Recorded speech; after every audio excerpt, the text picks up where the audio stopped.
little 60 piece. That's only the neck though.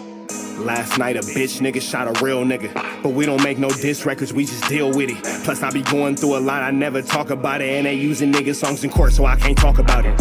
Rap niggas think I'm dumb, like I don't see the play. I let them think they got the ups, then get them out the way. On FaceTime, my brother telling me he shot my mama, telling me to chill, but I know he seen that nigga face. But that's enough about that part. Talking about respect, well it's a must about that part. Playing with my money, well then it's up about that part. Cause when it's time to play ball, don't give a fuck about that part.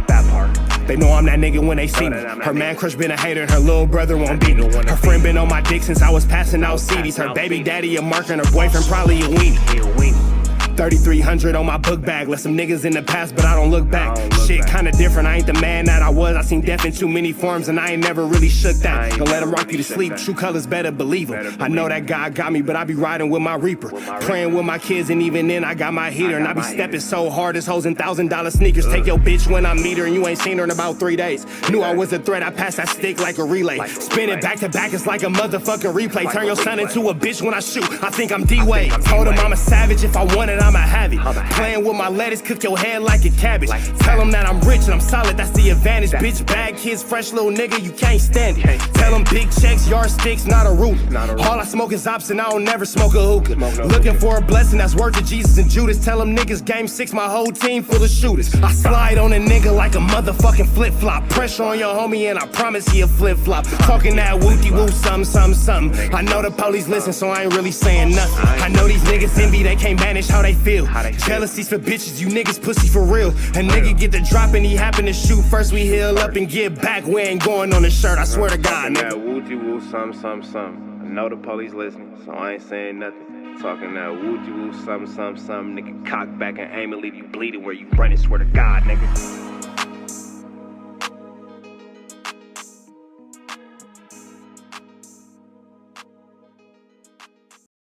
What's the deal, y'all? We're Trappers happening in 10 and Trap News Network. Back in this thing like cracking this thing here at 10 and Trap News Network.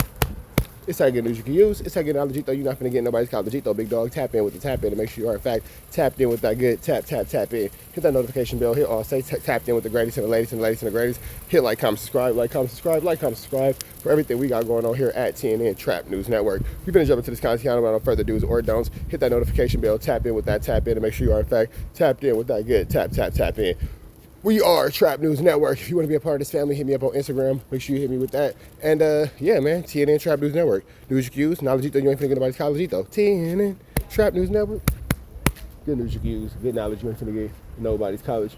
I just seen a black girl walk out caked up with a goofy looking white boy, and that is an incredible comment.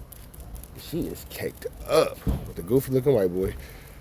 Love is. We're gonna jump into this content without no further ado, man. Let's get into it. Let's go. Okay, so just to be honest, I just got off the plane, a little frazzled, so probably going to be a little bit of a weird version of myself if I had to guess, just because normally I come in here, fully rested, and last night was one of those, 3 hours sleep, then you sleep for 2 hours on the plane. I know this is kind of like your regular schedule. Like me on a daily basis, essentially? Yeah. Yeah, man. And there's a lot of weird stuff going on. Like, for instance, we were led to believe that 607 Unc was coming here. Okay, so 607 Unc made it clear that he quit. So I don't know why you expect 607 Unc to be there unless 607 Unc is a punk and a chump. But 607 Unc made it clear that he was not fucking with y'all. It's Munchie's here, so we might as well just get into some of this stuff. Oh, and just like that, look who's here. Everybody's favorite At you is the most devastating sound you're ever. Because I think on the comedy podcast, it's more of an intentional thing. My favorite game as a kid, for sure. Yeah. That's the weird thing about you and Munchie, to be totally real, is that, it feels like so many of the hosts kind of get shitted on and that's because you shit on them.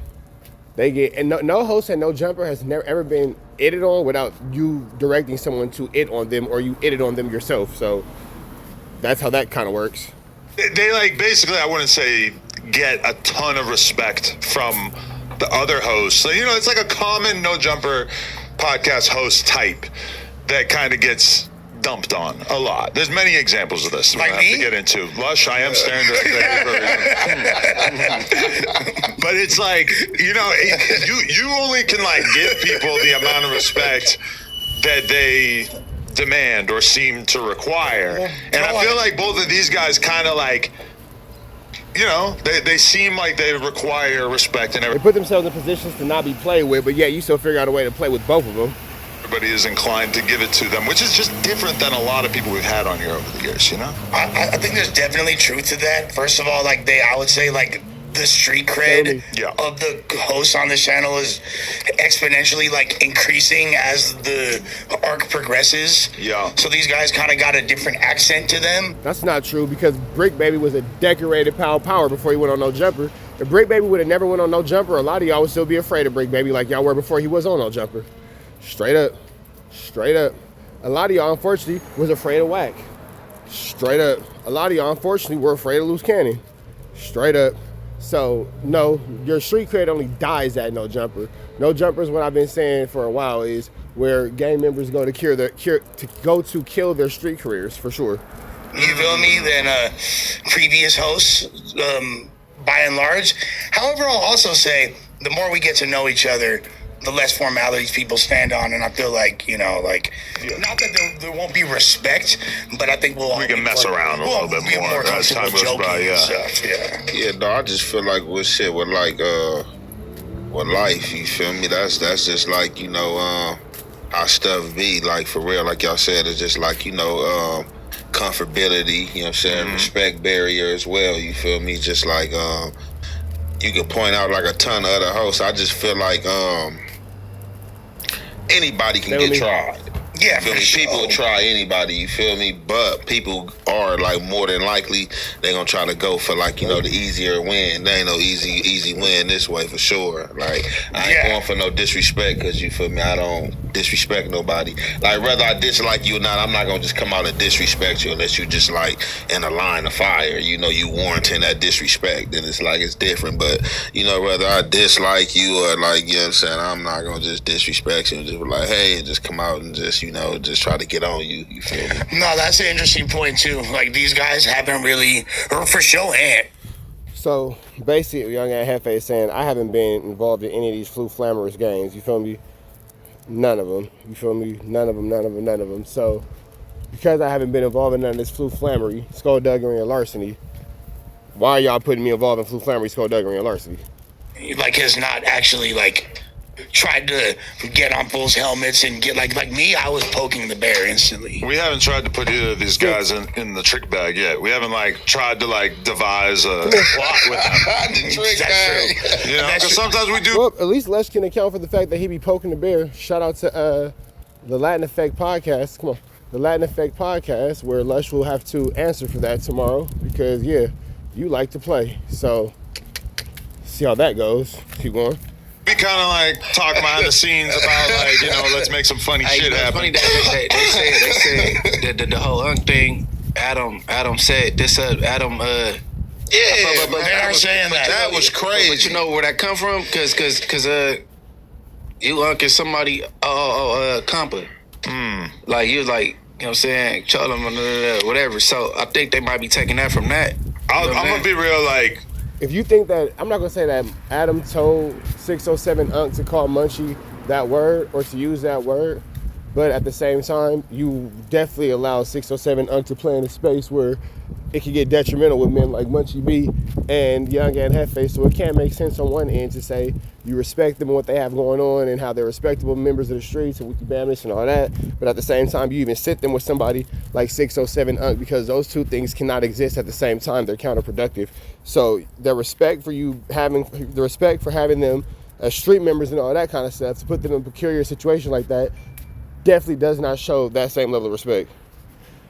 In the past, mostly, currently, completely, I do not like to mess around when it comes to disrespecting gang stuff. Like, I don't like to make those jokes. I don't like to involve myself in it too much because that to me is like the number one thing that could make doing No Jumper in Los Angeles less comfortable, less fun, less, you know, interesting, less exciting, you know, if we get to the point where it's like, oh, there's just so much animosity towards us, etc. And I just have too much respect for. Wait, now all of a sudden there's too much animosity? Gangs have been getting disrespected. Now it's all of a sudden too much animosity? What about when the Mexicans went up there because all those disrespectful statements was made? Come on, bro. Now this is a draw. Come on, bro. We are drawing an incredible line here. Boundaries are wild. And at the 22 house, boundaries are wild. The overall culture that we kind of like exist within and shit. So like for sure, that is not something I ever would have thought of. I just want to clarify this. I've never ever heard this Hoover expression. I don't know if that's something that like neither people of us say. I don't think any of us ever heard that. It did really roll off his tongue as if this is something he had said many times in his life, which, you know, whatever, I get it. But definitely not something that I would have planned. Honestly, it took me like upwards of 5 to 10 seconds to even understand what he had just said, because I was like I was looking at my phone. I was like distracted for a second or whatever. And when I realized, you were looking at it, and then when it happened, you looked up in shock, and you were like, "Whoa." Yeah, let's not pretend like you were right there. You were coherent. You were aware. Realized I was kind of upset. Like I wish that I had like immediately said, "Hey, fuck out of here. That's not cool. Like we don't appreciate that kind of energy." But here go the thing, though. You wanted to draw a line there, but you've never drawn a line anywhere else. You've never drawn a line anywhere. You've never made it clear that was wrong for any type of disrespect. The Sureños get dissed. People come up there and say all kind of stuff. You got the little kid up there disrespecting the Sureños and all kind of stuff like that. People come up there and say all kind of wild, salacious things. Wack go up there and lie on Nipsey Hussle and the Rollin 60s and all that. What are you talking about a boundary? You had a whole federal indictment come by way of your building. And no, it wasn't 100% because of your building, but your building was definitely involved. What are we talking about here?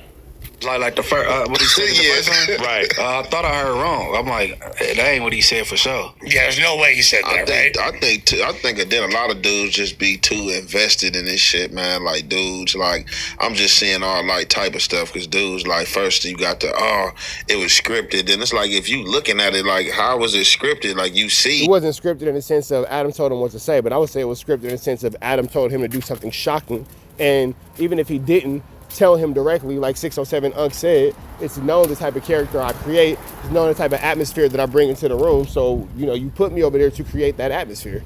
So that's what I would say for sure.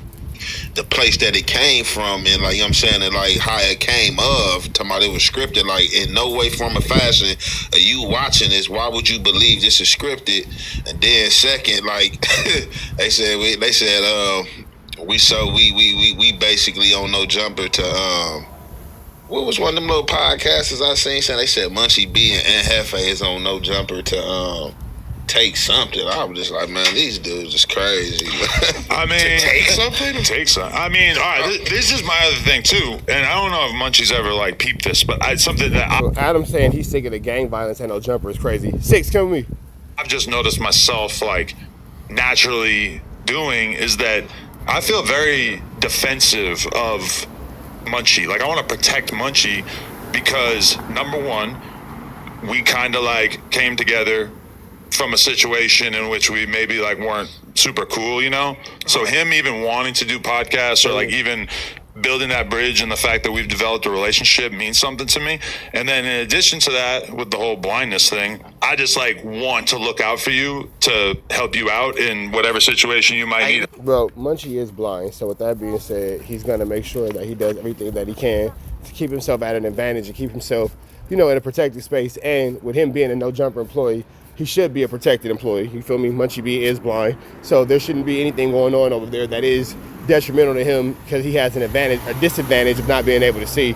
So that's definitely something solid and honorable. Helping, you know, I know you never mention being blind. You downplay it so much, but to be just totally real, like, yeah, you need help. You need like help getting out to the fucking car or whatever. And it's like I don't want to like ever be somebody who's like not looking out for you. You know, that's important to me. I just trip off because just the week prior, I said, man, I'd rather sit away from him because he too unpredictable, right, and spontaneous. And that was just because he had like been unbuttoning his belt, and you felt like he looked kind of zesty right over there. He hopped on his knees, and then he getting up dancing, and I'm like, I don't want the nigga to dance in front of me or something. You know what I'm saying? Right. So I'm like, I don't want to sit. But then the very next week, he said a slob word. 2 people over, I'm like, damn, if I was sitting like I was the week prior, I was saying, slap. Because he ain't a big nigga, you know what I'm saying? I get my hands on him, then, you feel me? I'm like, man, this nigga smell, bro. Hey, but now that's an interesting conversation to have too, because Munchie B made it clear that he didn't want to sit next to 607 UNC.